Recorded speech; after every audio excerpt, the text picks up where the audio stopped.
Hi guys, అందరు ఎలా ఉన్నారు? ఫ్రెండ్స్, నేనైతే చాలా చాలా బాగున్నాను. మీరు కూడా బాగున్నారు అనుకుంటున్నాను. చూడండి, ఈ చెట్టుకి ఏందో కానీ మొత్తం అస్సలు ఒక్క ఆకు కూడా లేదు. మొత్తం పువ్వులు చిన్న చిన్న మొగ్గల్లాగానే ఉన్నాయి. ఈ చెట్టు ఏం చెట్టో మీకు తెలుసా ఫ్రెండ్స్? తెలిస్తే కామెంట్ చేయండి. మేమైతే రోడ్డు మీద నడుచుకుంటూ ఆ చివరి వరకు గుడి వరకు నడిచి వెళ్ళొద్దాం అనుకున్నాము. అక్కడికి వెళ్ళేసరికి వరిమళ్ళలో బాతులు మేస్తున్నాయి. ఇంకా ఆ బాతులను చూసుకుంటా మా బుడ్డోడు ఏం చేశాడంటే అక్కడే ఉండిపోయాడు. అందుకని ఇంకా మేమందరం అక్కడే కూర్చొని అవి ఎలా మేస్తున్నాయో చూసుకుంటూ కూర్చున్నాము. అసలైతే గుడి దాకా నడుద్దాం అనుకున్నాము. కానీ గుడి దాకా వెళ్ళేసరికి అక్కడ దూరం నుంచి చూస్తేనే కార్లు ఆగున్నాయి, బళ్ళు ఆగున్నాయి. జనం ఉన్న దగ్గరికి మనం వెళ్ళి వీడియో ఏం తీసుకుంటాంలే అని చెప్పి ఇంకా ఇక్కడే కూర్చుండిపోయాము. చూడండి, గుడి మీకు చూపిస్తాను ఇక్కడ నుంచి జూమ్ చేసి. అదిగో అదిగో అదిగో అక్కడ ఉంది ఫ్రెండ్స్. అది ఎంత దూరం ఉంది. ఇంకా మేము చుట్టూ తిరిగి వెళ్ళేసరికి చాలా టైం పడుద్ది. ఇంకా అక్కడికి వెళ్ళినా కానీ జనం ఉన్నారు కదా అని చెప్పి వెళ్ళలేదు. ఇంక ఇక్కడే కూర్చున్నాము.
మేము అక్కడ ఉన్నామని చెప్పి బాతుల్ని ఊరికే అటు ఇటు ఆమె కొట్టేస్తుంది. మ్యాథ్ సరిగ్గా మెయిన్ ఇట్లా మేము అక్కడ కూర్చోవడం ఆమెకి ఇబ్బందిగా ఉందనుకుంటా వీడియో తీసుకుంటుంటే.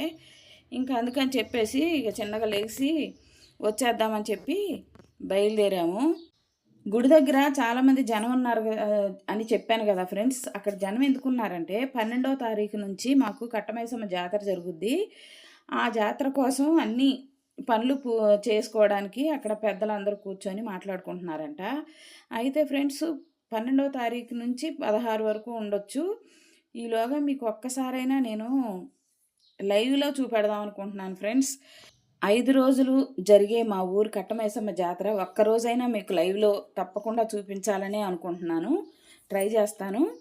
మీరు తప్పకుండా లైవ్ చూసి మా కట్టమైసమ్మ జాతర, మా ఊరి కట్టమైసమ్మ జాతర ఎలా ఉందో కామెంట్ సెక్షన్లో పెట్టండి ఫ్రెండ్స్.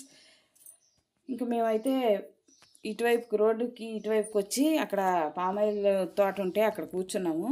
పామాయిల్ చెట్లు చిన్నగానే ఉన్నాయి. వాటి మొదల్లో మాత్రం నల్లగా ఖర్జూరాల్లాగా కాయలు మాత్రం భలేగా ఉన్నాయి ఫ్రెండ్స్. చాలా దూరం నడిచి వెళ్ళాం కదా అని చెప్పి నేను కూడా కొద్దిసేపు అక్కడ కూర్చున్నాను. ఇక కూర్చున్నాక అటువైపు చాలా పచ్చగా కనపడింది. ఇక లెగిసి అయితే నేనైతే ఆ టైపుకి వెళ్దాము, అక్కడ కూడా వీడియో తీసుకుందామని చెప్పి లెగిసి ఇంకా మీకు పామాయిల్ తోట మొత్తం చూపెడుతున్నాను. చూడండి ఫ్రెండ్స్, ఇగో కాయలు చూడండి, నల్లగా ఖర్జూరాల్లాగా భలే ఉన్నాయి. అసలు ఎంత బాగున్నాయో. ఎప్పుడన్నా ఒకసారి చూస్తే ఏదైనా చూడక ఆశ్చర్యంగానే ఉంటుంది కదా. నేనైతే ఎప్పుడు చూడను కదా అట్లాంటివి, అందుకనే నాకు కొంచెం ఆశ్చర్యంగానే ఉంది. ఇక నేనైతే అటు అక్కడ వరి వేశారు. అసలు ఎంత బాగుందో చూడండి, చాలా పచ్చగా ఉంది. అసలు చూసే కొద్ది చూడాలనిపిస్తుంది. కాకపోతే ఆ వరిమళ్ళలో చూడండి, గుడ్లైతే ఆ వరినారు మొత్తం మేసేస్తున్నాయి. కానీ అటువైపుకి వెళ్దామంటే మధ్యలో ఫెన్సింగ్ ఉంది. ఇంకా ఫెన్సింగ్ దాటి వెళ్ళలేను కదా నేను. చాలా దగ్గరగా ఉంది ఫెన్సింగు. మరి అవి అలా తినేస్తుంటే మరి ఎవరు ఏమి కొట్టకుండా అలాగే ఉన్నారు. పాపం వరినారు కదా.